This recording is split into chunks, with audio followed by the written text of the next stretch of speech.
ये कहानी आज से कोई 100 वर्ष पुरानी है। जापान में एक छोटे से राज्य पर पड़ोस के बड़े राजा ने हमला बोला। हमलावर राजा का राज्य बहुत बड़ा था, वह बहुत ही शक्तिशाली था। जो राज्य छोटा था वह बहुत गरीब था। उसके पास न सैनिक थे, न युद्ध का सामान था, न सामग्री थी। उसके सेनापति ने घबराकर बोला, यह मेरे सामर्थ्य के बाहर है। मैं उस बड़े राज्य के साथ युद्ध पर कैसे जाऊंगा? यह जानते हुए कि अपने सैनिकों की हत्या करानी है और हार निश्चित है, मैं इनकार करता हूँ, मुझे क्षमा कीजिए, मैं युद्ध में नहीं जा पाऊँगा। कोई मौका नहीं है जीतने का। 10 गुना सिपाही हैं उनके पास, 10 गुना युद्ध की सामग्री हैं, आधुनिक उपाय हैं, और हमारे पास कुछ भी नहीं।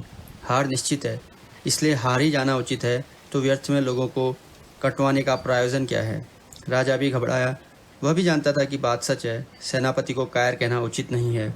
उसने युद्ध और भी लड़े हैं और आज वो पहली दफ़ा इनकार कर रहा है। और इनकार करने में कायरता नहीं काम कर रही है। सीधी बात है, साफ गणित है। जैसे 2 और 2 4 होते हैं, वैसे यहाँ पर हार निश्चित है। लेकिन राजा का मन नहीं माना और वह बिना हार जाए, यह उसको बात समझ नहीं आ रही थी। वह रात भर बेचैन रहा। सुबह उसने अपने वजीर से पूछा कि क्या कर रहे हो? दुश्मन आगे बढ़ते जा रहे हैं। तो वजीर ने कहा, मैं एक फ़कीर को जानता हूँ।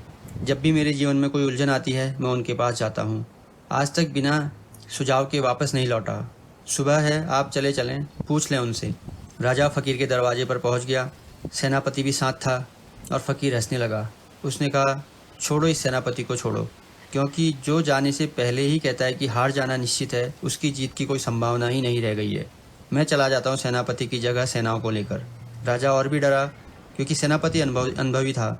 उसने कई युद्ध लड़े और जीते थे, और यह फ़कीर जो तलवार पकड़ना भी नहीं जानता था, वह युद्ध कैसे लड़ेगा? फ़कीर ने कहा, बेफिक्र रहो, 8-10 दिन में हम जीत कर वापस आ जाएंगे। फ़कीर सेनाओं को लेकर रवाना हो पड़ा। सेनाएं घबरा रही थी, उनके हाथ पैर काँप रहे थे। जब सेनापति ने इनकार कर दिया तो यह एक अजनबी फ़कीर, जिसको कोई अनुभव नहीं है युद्ध का, वह कैसे हमें जिताएगा? लेकिन फ़कीर गीत गाते हुए चल रहा था और अपनी मस्ती में था। फिर वे उस नदी के पास पहुँचे जिसकी दूसरी तरफ दुश्मन का डेरा था। फ़कीर ने सैनिकों को एक मंदिर के पास रोका और कहा, रुको, 2 क्षण में ज़रा मंदिर में जाकर देवता से पूछ लूँ कि क्या हम जीतेंगे या हारेंगे। मेरी हमेशा से यह आदत रही है, जब भी मैं किसी मुश्किल में पड़ता हूँ, मैं इसी मंदिर के देवता से पूछ लेता हूँ। सैनिकों ने कहा, लेकिन देवता कैसे कहेगा? हम कैसे समझेंगे कि क्या कहा देवता ने? उसने क्या कहा? रास्ता क्या है? मंदिर को घेर कर सैनिक खड़े हो गए। फ़कीर ने अपने जेब से एक चमकता हुआ सिक्का निकाला। हे प्रभु, अगर हम जीत कर लौटते हैं तो सिक्का सीधा गिरे, अगर हम हार कर लौटते हैं तो सिक्का उल्टा।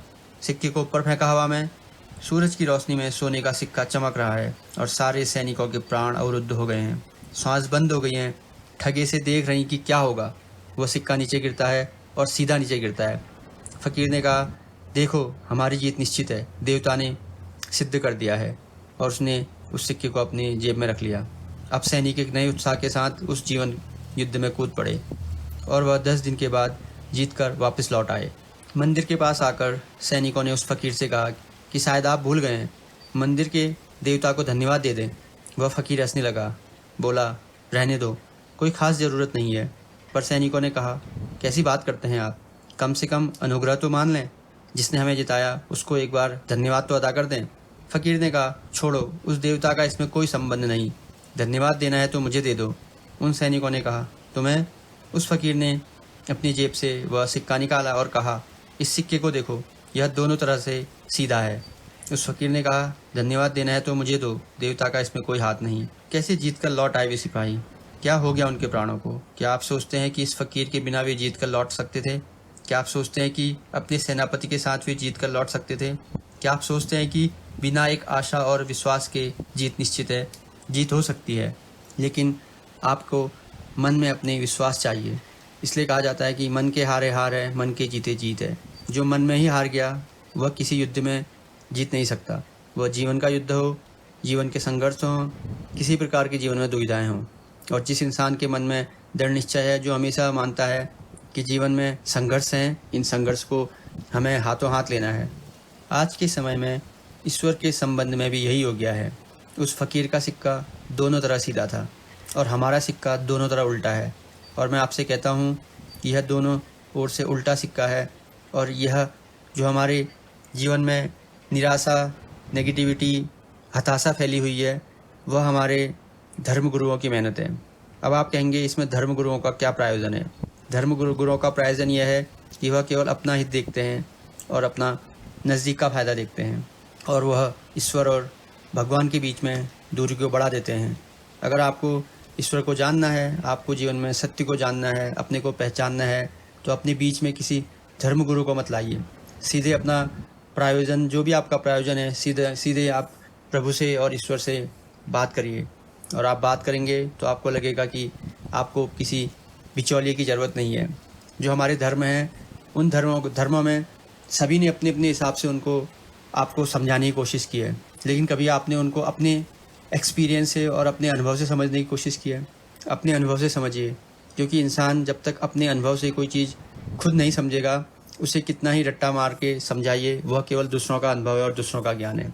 दूसरों का ज्ञान केवल एक उधारी है, और अपना ज्ञान आदमी का वह ज्ञान है जो बहुत कम है, लेकिन उस ज्ञान का अनुभव और उसको सीखने में जो आदमी का संघर्ष है, वही उसका असली ज्ञान है। तो आप भी अपने मन में शंकाएं दूर करिए और बिना किसी सेनापति और बिना किसी शंका के आगे बढ़ते रहिए, और जीवन में आपको शांति और ईश्वर की प्राप्ति होगी।